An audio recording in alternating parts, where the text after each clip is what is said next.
If Hillary Clinton failed the 2016 national election, there was a Democratic contingency for the 2020 election. Democrat contingency.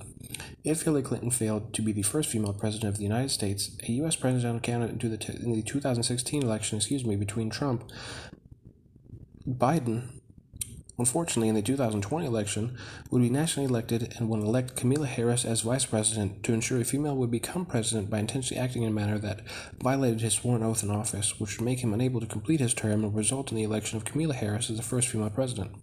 The particular reason for this, although unobvious, is based on polling data associated with demographic information relative to how people make voting decisions, or how to specifically generate voting decisions by targeting an entire demographic, specifically United States females, by use of a female president.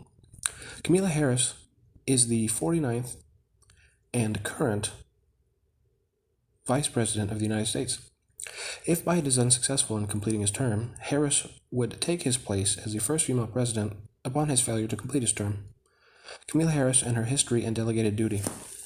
Kamala Harris, as a vice president, has been assigned one of the administration's thorniest issues, stemming the influx of immigrants attempting to cross the U.S. borders.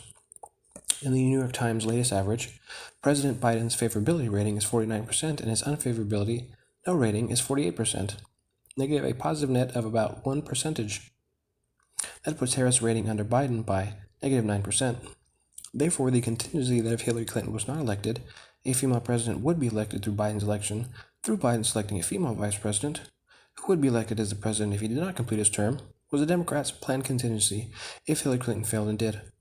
The reason for this was the successive result of who would become president and vice president because Hillary Clinton specifically failed.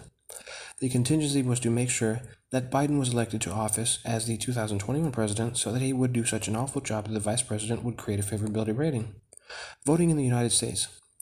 Voting is based on politics and demographics, while the largest difference is partisan, with opinions splitting down party lines.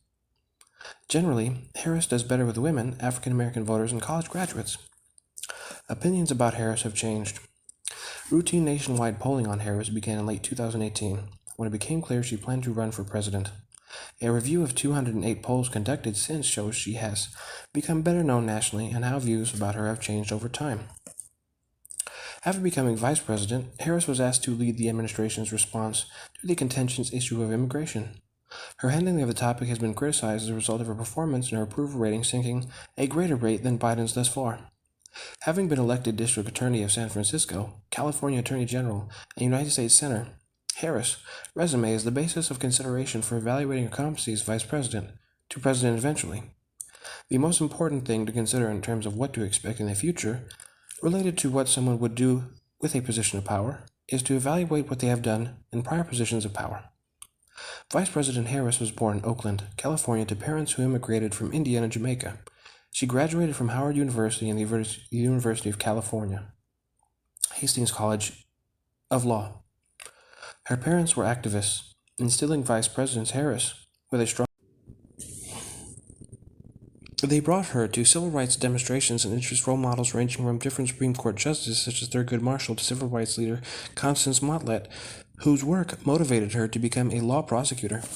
She was elected District Attorney of San Francisco in 2003. In that role, Vice President Harris created a groundbreaking initiative to provide first-time drug offenders with the opportunity to earn a high school degree and find employment. The initiative was designated as a national model of innovation for law enforcement by the United States Department of Justice Correction. In 2010, Vice President Harris was elected California's Attorney General and oversaw the largest state justice department in the United States.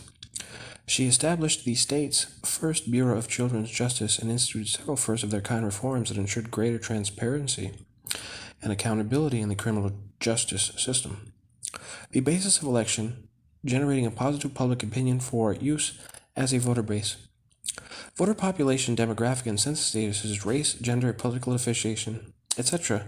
are studied to determine a presidential campaign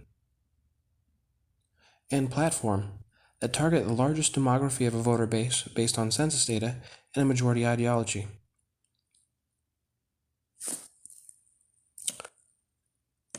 Such as a political ideology in that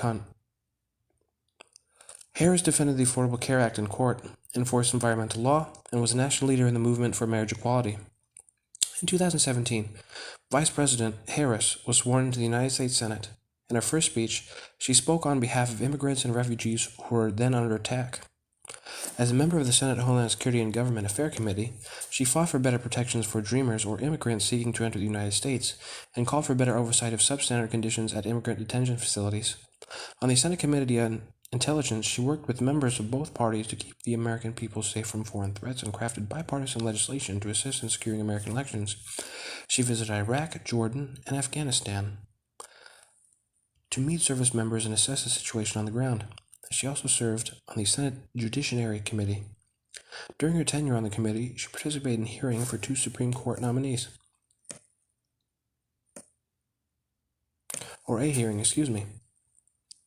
Based on a national security standpoint, Kamala Harris' knowledge of internal working procedure of the United States immigration facilities and policy makes her a substantial threat as someone who could potentially assist terrorists or domestic threat with entry into the country. Comparatively evaluating current administrative policy and specific actions as over immigration at the border and how she handled that, the fact entry of non-U.S. citizens was allowed into the country corroborated the conclusion. Senator Vice President Harris' legislation to reform cash bail, combat hunger, provide rent relief, improve health care for maternity, and address the Senate Committee on Environmental and Public Works determines her political focus. Her bipartisan anti-lynching bill passed the Senate in 2018. Her legislation to preserve historically black colleges and universities was signed into law, as was the effort to infuse much-needed capital into low-income communities during the COVID-19 pandemic. On August 11, 2020, Vice President Harris accepted President Joe Biden's invitation to become his running mate and help unite the nation. She was the first woman, the first black American, and the first South Asian American to be elected vice president. As was the case with other offices she has held, she is, however, determined not to be. Evaluation. 1.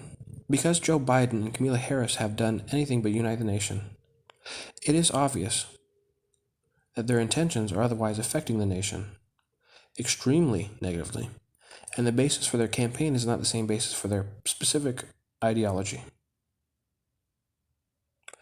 Unfortunately, if Joe Biden is elected but unable to serve a full term, Kamala Harris would become president. Therefore, although Speaker of the House Nancy Pelosi would not become president, or vice president, president, New York City U.S. Alexandria Ocasio-Cortez, also known as AOC, is Harris' first pick in 2024.